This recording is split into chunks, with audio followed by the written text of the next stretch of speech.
ஒரு தகவல் சொல்வது திருமதி எம் கலா சரஸ்வதி. தலைப்பு: கண்ணனுக்கு அந்தன பெண்கள் தந்த விருந்து. யசோதா நந்தகோபருக்கு செல்ல பிள்ளையாக வளர்ந்தான். ஒரு முறை ஆயர்பாடி சிறுவர்கள், கிருஷ்ணா, ஆடு மாடுகளை மேய்த்தபடி பிருந்தாவனத்திலிருந்து நாம் வெகு தூரம் வந்துவிட்டோம், பசி வயிற்றை கிள்ளுகிறதுடா என்றனர். அதற்கு கண்ணன், பல பிராமணர்கள் ஒன்று கூடி அங்கீரசம் எனும் ஸ்தலயாகம் மோட்சம் வேண்டி செய்கின்றார்கள். அவர்களிடம் நீங்கள் சென்று கிருஷ்ணனும் பலராமனும் பசியோடு வந்துள்ளனர். நீங்கள் சமைத்த உணவை வாங்கி வரச் சொன்னார்கள் என்று கூறுங்கள் என்று கூறி கண்ணன் அவர்களை அனுப்ப, இடைச்சிறுவர்கள் அந்தணர்களை வணங்கி கண்ணன் கூறியதை கூற, அவர்கள் அதை காதால் கேட்கவும் இல்லை, அவர்களை கண்டுகொள்ளவும் இல்லை. மனம் நொந்த சிறுவர்கள் நடந்ததை திரும்பி வந்து கண்ணனிடம் கூறினர். கண்ணன், நீங்கள் மறுபடியும் அங்கு சென்று பிராமண பத்தினிகளை பார்த்து கிருஷ்ணனும் பலராமனும் பசியோடு வந்துள்ளதாக கூறுங்கள் என்றார்.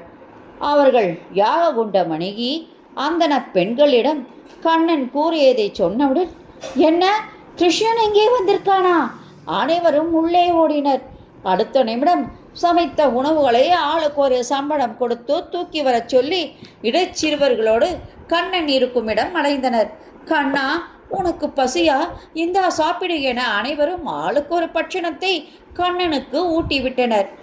இடைச்சிறுவர்களிடம் நீங்களும் சாப்பிடுங்கள் என்று கூறி விதவிதமான பலகாரங்களை அவர்களிடம் கண்ணன் கொடுத்தான். அவர்கள் அதை உண்டு பசியாறி கண்ணனுக்கும் ஊட்டிவிட்டனர். இவன் பரபிரம்மம் என்று இவர்கள் உணராது எச்சிலை கண்ணனுக்கு ஊட்ட அவரும் அதை மனமகிழ்ச்சியோடு வாங்கி உண்பதைக் கண்டு பத்தினி பெண்கள் வியந்தனர். கிருஷ்ணா, நாங்கள் எங்கள் கணவருடன் உறவுகளை எல்லாம் துறந்து உன் பாதம் நாடி வந்து விட்டோம். திரும்பி போனால் எங்கள் குடும்பத்தினர் எங்களை ஏற்றுக்கொள்ள மாட்டார்கள் என்றனர். அதற்கு கண்ணன், யாகம் நல்ல முறையில் நடக்க தம்பதிகள் இருவரும் ஒன்று சேர்ந்துதான் யாகத்தை நடத்த வேண்டும். உங்களுக்கு எந்த மன வருத்தமும் வராது. சென்று வாருங்கள். தக்க தருணம் வரும்பொழுது நீங்கள் என்னை வந்து அடைவீர்கள் என்றார். தங்கள் பத்தினிகளை பிராமணர்கள் தழுத்தழுக்க வரவேற்றனர்.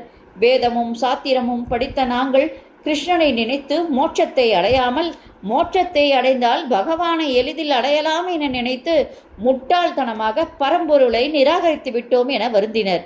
பிராமண பெண்கள் அவர்களை தேற்றி யாகம் இனிதே நடைபெற உதவினர். எது எப்படியோ கிருஷ்ணன் அருளால் பலவிதமான பலகாரங்களை உண்ட மகிழ்ச்சியில் ஆயர்பாடி சிறுவர்கள் துள்ளி குதித்தனர். நன்றி, வணக்கம். இந்த ஆடியோ வீடியோ உங்களுக்கு பிடிச்ச லைக் பண்ணுங்கள், ஷேர் பண்ணுங்கள். குளத்தூர் பாபா தமிழ் சேனலுக்கு நீங்கள் சப்ஸ்கிரைப் பண்ணுங்கள்.